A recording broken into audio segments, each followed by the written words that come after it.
Bapak Ibu umat sedharma, pemirsa Gajayana TV dimanapun Anda berada. Tadi kita sudah bersama dengarkan salah satu sloka di dalam Bhagavad Gita Adhyaya 2 sloka 47 yang menyatakan bahwa yang terpenting di dalam kehidupan kita itu adalah karma, bukan pala. Pala itu akan mengikuti ketika kita melaksanakan karma yang baik.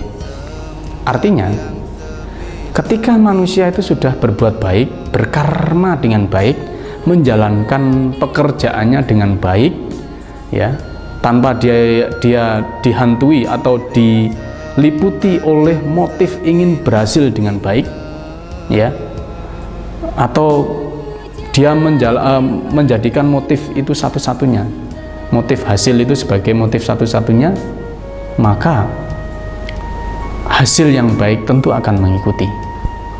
Nah, itulah yang harusnya kita laksanakan dalam kehidupan kita, karena manusia itu ditentukan atau dikodratkan oleh Tuhan lahir ke dunia.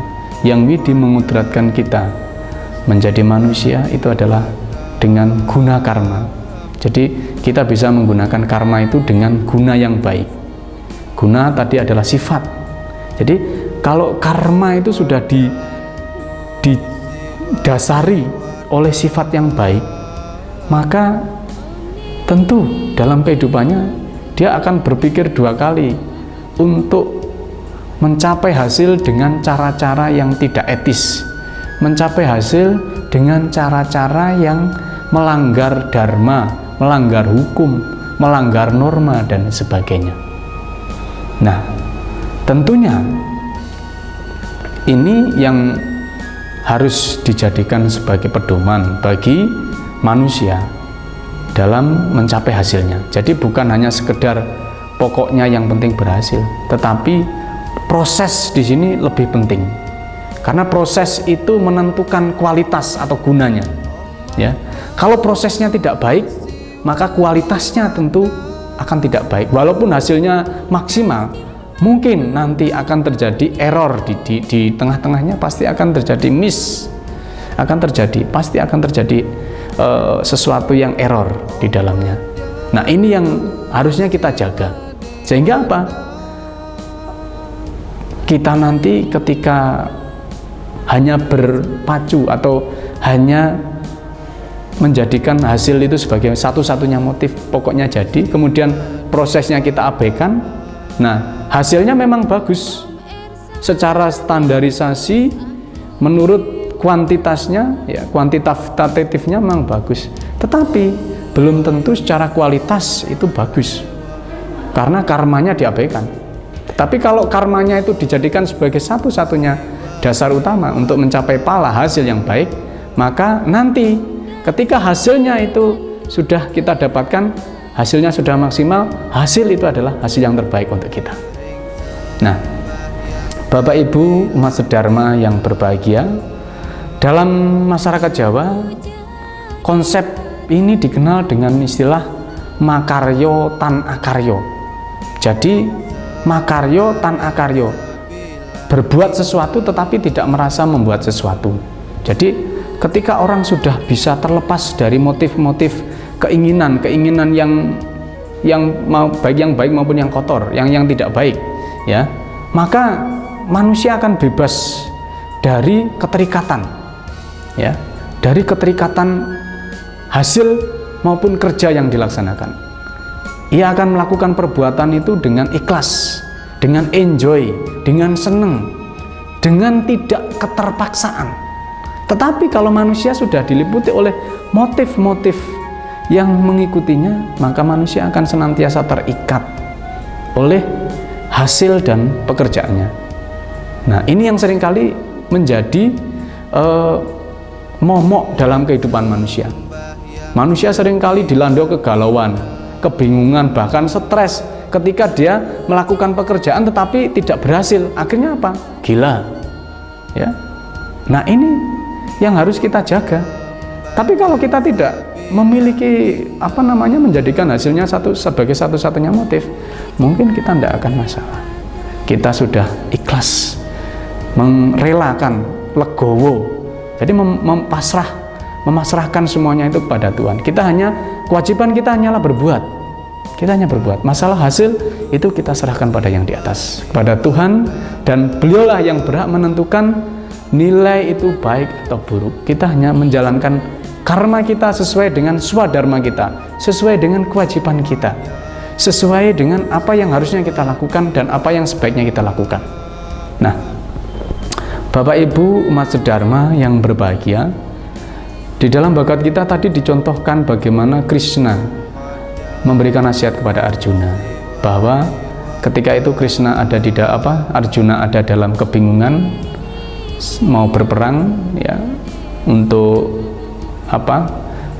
pada saat perang Bharatayuddha itu, Krishna datang dengan memberikan wejangan pada Arjuna bahwa yang harus dilakukan Arjuna hanyalah berperang dan berperang. Masalah hasilnya itu bukan tanggung jawab Arjuna, karena perang Arjuna adalah perang dharma, perang antara kebajikan melawan kebatilan, perang antara kejahatan melawan kebenaran. Nah, ketika manusia sudah ada di dalam medan dharma, seperti saat ini kita hidup ada di dalam medan dharma, manusia dihadapkan antara kedua kekuatan yang mungkin sama-sama besar, antara kebenaran dan kejahatan, antara kebajikan dan kebatilan. Nah, kalau sekarang kita menyerah begitu saja, tidak berbuat sama sekali, itu justru salah. Kita harus bisa melawan. Apakah kita berhasil atau tidak, yang penting sekarang kita adalah berbuat untuk dharma, berbuat untuk kebenaran. Masalah hasilnya, bagaimana nanti hasilnya, itu bukan urusan kita, karena yang penting sekarang kita adalah berbuat baik, ya. Kalau orang lain tidak berbuat baik, kemudian kita ikut tidak berbuat baik, ya kita salah, ya. Kita berbuat baik tidak harus mengajak orang, kita harus berbuat benar, kita berbuat tidak melanggar hukum dan menaati hukum, tidak harus mengajak orang. Itu adalah murni dari kewajiban kita, murni dari kesadaran kita sendiri. Perkara orang lain tidak berbuat baik atau mungkin melanggar hukum dan sebagainya, nah itu kan urusan mereka. Nanti biarlah Tuhan yang menentukan, karena pahala, hasilnya, nilai kualitas dari hasil itu nanti yang menentukan adalah Tuhan, bukan kita. Nah, oleh karenanya, mari pada kesempatan ini saya mengajak kepada saudara-saudaraku umat sedharma yang berbahagia, marilah kita senantiasa untuk menjalankan karma kita, ya, tanpa motif kama, baik itu mungkin kama yang buruk maupun yang baik. Tetapi jadikanlah karma itu sebagai pondasi utama, landasan utama untuk menjalankan dharma, ya. Nanti ketika kita sudah menjadikan karma itu tanpa landasan atau motif kama, maka kita akan bisa mencapai pala dengan nilai kualitas atau guna yang baik, sehingga kita layak disebut sebagai manusia, karena manusia yang baik adalah manusia yang mampu berbuat dengan guna dan karma yang baik. Semoga wacana pada hari ini bisa memberikan pencerahan untuk kita semua, dan semoga kita senantiasa bisa melaksanakan karma kita sesuai dengan ajaran dharma. Akhirnya wacana ini, penyejuk hati Hindu ini, saya tutup dengan mengaturkan puja Parama Santi. Om Santi Santi Santi.